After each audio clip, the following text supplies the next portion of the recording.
Praise the Lord. सभी विश्वासी भाई बहनों को प्रभु यीशु मसीह में जय मसीह की। बाइबल शिक्षा चैनल पर आप सभी का स्वागत है। आज मैं आपके लिए बाइबल की पुस्तक से जंगली बीज का दृष्टांत लेकर आई हूँ, जो आपको मत्ती अध्याय 13 का 24 से 30 वचन में मिलेगा। तो चलिए भाइयों बहनों, हम वीडियो स्टार्ट करते हैं। बाइबल दर्शाती है यहाँ कि प्रभु यीशु अपने चेलों को और अन्य और भी लोगों को दृष्टांतों में स्वर्ग के राज्य के विषय सिखा रहे थे।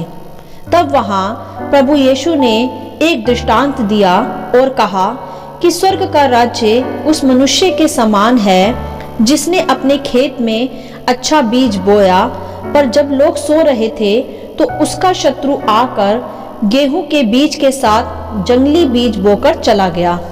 तब जब अंकुर निकले और बालें लगी तो जंगली दाने के पौधे भी दिखाई दिए। पहले भाइयों बहनों, हम समझेंगे कि अच्छा बीज क्या है अर्थात गेहूं, और बुरा बीज क्या है अर्थात जंगली बीज। अच्छा बीज है मेरे प्रियो परमेश्वर का सामर्थी वचन, और खेत है यह संसार, और संसार में परमेश्वर का वचन और उसे बोने वाला मनुष्य का पुत्र अर्थात प्रभु यीशु मसीह है, जिसने जगत में आकर मनुष्यों के बीच में अपना वचन बोया, जिसमें केवल प्रेम, करुणा, भलाई और नम्रता थी, जो कि पवित्र आत्मा के 9 फल है। परंतु यहाँ लिखा है कि जब लोग सो रहे थे तो शत्रु ने आकर जंगली बीज भी उनके साथ ही बो दिए। सो रहे थे का अर्थ है मेरे प्रियो आत्मा में सोना, प्रार्थना की कमी, बाइबल ना पढ़ना, आलस से, डहा, झगड़ा, बुराइयां, परमेश्वर से दूरी।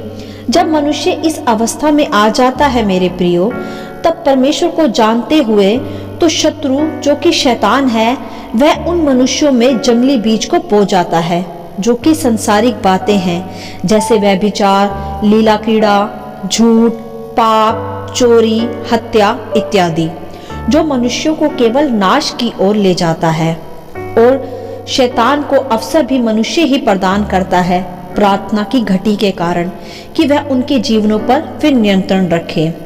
और वहां यह भी लिखा है कि जब अंकुर निकले, बालें लगी, तब जंगली बीज भी दिखाई दिए, अर्थात मनुष्य के हृदय में संसारिक चाल चलन समाता गया तथा वह बुराइयों में गिरता गया, वचन घटता गया तथा बुराइयां अर्थात जंगली बीज दिखने लगा। तब आगे यह लिखा है कि इस पर ग्रस्त के दासों ने आकर उससे कहा, हे स्वामी, क्या तूने अपने खेत में अच्छा बीज ना बोया था? फिर जंगली दाने के पौधे उसमें कहां से आ गए? तब उसने अर्थात ग्रस्त के स्वामी ने अपने दासों से कहा कि यह शत्रु का काम है। तब फिर दासों ने उससे कहा कि क्या तेरी इच्छा है कि हम जाकर उन्हें बटोर ले? यहाँ दास परमेश्वर के सेवकों को दर्शाते हैं, जो परमेश्वर के वचन को बटोरे तक पहुंचाते हैं तथा उन्हें परमेश्वर के राज्य में लाते हैं। जब उन्होंने जंगली दाने बटोरने को अपने ग्रस्त के स्वामी से कहा, अर्थात वचन को ना सुनने वालों के विषय, तब स्वामी ने उनसे कहा कि नहीं, अभी नहीं, कहीं ऐसा न हो कि तुम जंगली दाने बटोरते हुए कहीं उनके साथ गेहूं भी उखाड़ लो। और फिर स्वामी ने कहा कि कटनी तक दोनों को एक साथ बढ़ने दो, और फिर कटनी के समय में काटने वाले को मैं भेजूंगा और कहूंगा कि वह पहले जंगली दाने के पौधे बटोर कर जलाने के लिए उन्हें गट्ठों में बांध ले, और फिर गेहूं को मेरे खत्तों में इकट्ठा करे। हालेलुया। यह समझने व सीखने की बात यह है मेरे प्रियो कि जंगली बीज शैतान का राज्य है, जिसे प्रभु ने कटनी के समय अर्थात अंत के समय उखाड़ कर अलग करके आग में झोंकने के विषय कहा है।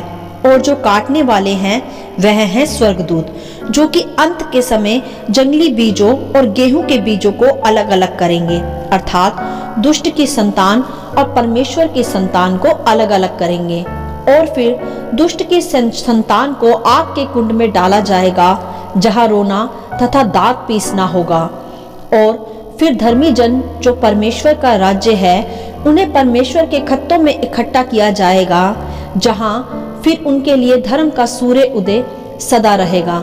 ध्यान दे मेरे प्रियो, यहाँ इस दृष्टांत में प्रभु ने कहा कि कटनी तक दोनों को साथ साथ बढ़ने दो, अर्थात परमेश्वर हमें अवसर देते हैं परमेश्वर के राज्य में मन फिराने के लिए, क्योंकि जगत दुष्ट के संसारिक पाप से भरा पड़ा है। जो मनुष्य परमेश्वर का वचन सुनते व मानते हैं और उस पर चलने की इच्छा भी रखते हैं, वह तो उस दुष्ट के जंगली बीजों से बच जाते हैं तथा कटनी के समय परमेश्वर के राज्य में इकट्ठे किए जाते हैं। परंतु जो मनुष्य परमेश्वर को जानते हुए पहचानते हुए भी दुष्ट के जंगली बीजों का गुलाम बन जाता है, अर्थात संसार के भरमाने वाले मार्गों में फंस जाता है तथा उसी में आनंद करता है, वह फिर कटनी के समय अर्थात अंतिम दिन आग के कुंड अर्थात नरक में डाला जाता है, जहाँ फिर कोई क्षमा नहीं, केवल रोना है। उसमें वही मनुष्य डाले जाएंगे जो बाइबल के अनुसार कुकर्मी है, कठोर है तथा ठोकर का कारण है दूसरों के लिए। आज भी ऐसे बहुत से मनुष्य हैं भाइयों बहनों, जो मसीह के वचन को सुनते हैं तथा कलीसिया भी जाते हैं, परंतु फिर भी सांसारिक गतिविधियों के गुलाम हैं। परमेश्वर उन्हें ही ठोकर का कारण बनने वाला कहते हैं, अर्थात भेड़ के रूप में भेड़िए। तो आइए भाइयों बहनों, हम भी अपने को जांचें और देखें इस दृष्टांत के अनुसार कि कहीं हम भी तो किसी के लिए ठोकर का कारण नहीं बन रहे, कि हम कलीसिया भी जाते हैं तथा संसार के शत्रु के भी गुलाम हैं, अर्थात संसारिक बुराइयों के। यदि ऐसा है तो आज ही से इस दृष्टांत के अनुसार हमें भी अपने को अंतिम दिनों के लिए तैयार करना है, अपने अंदर परमेश्वर का वचन स्थिर रखकर तथा उस पर चलते हुए। तभी कटनी के समय जब परमेश्वर अपने स्वर्गदूतों को भेजे तो वह हमें परमेश्वर के खत्तों अर्थात स्वर्ग में इकट्ठा करे। मेरे प्रियो, हमें जंगली बीज का गुलाम नहीं बनना, जो शत्रु अर्थात शैतान का राज्य है, जो आग में झोंका जाएगा। हमें तो गेहूं के बीज अर्थात परमेश्वर के वचनों को, उसकी आज्ञाओं को अपने भीतर स्थान देना है, जिससे फिर हम अनंत जीवन के वारिस बन पाए, जिसमें सदा के लिए फिर धर्म का सूर्य हमारे लिए प्रकाशमान रहेगा। और कटनी तक अर्थात अंत के दिन तक सदा परमेश्वर के वचन की अगुवाई में चलें, पवित्र आत्मा के फलों को अपने जीवन में स्थान दे तथा निरंतर प्रार्थना में लगे रहें और फिर शैतान का सामना करें तो वह तुम्हारे पास से चला जाएगा। बाइबल ऐसा हमें बताती है। आशाहीन नहीं मेरे प्रियो, सदा आशावादी बने, अर्थात अविश्वासी नहीं सदा विश्वासी बने। हमारा परमेश्वर हमें दुष्ट के हाथों से छुड़ा लेगा, बस उसके वचन की आज्ञाकारिता में बने रहें तथा संसारिक अभिलाषाओं और बुराइयों को छोड़ें। जैसे प्रभु ने कहा कि जब वह सो रहे थे तब शत्रु ने जंगली बीज बोया, अर्थात मेरे प्रियो सदा आत्मा की अगुवाई में जागते रहें, वचन में बने रहें, प्रार्थना में बने रहें। इसी को जागना कहते हैं, और वो भी शुद्ध हृदय तथा शुद्ध विवेक से। तब शैतान आप में कोई जंगली बीज नहीं बो पाएगा।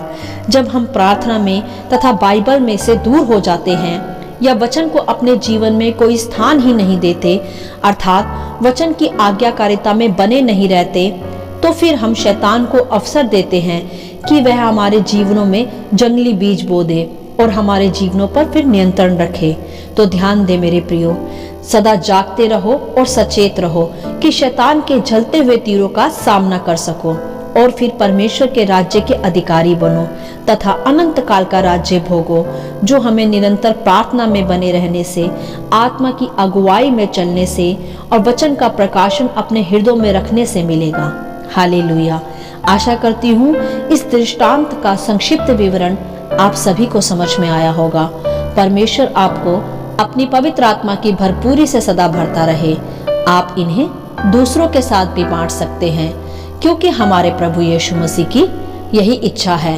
आमीन and God bless you all.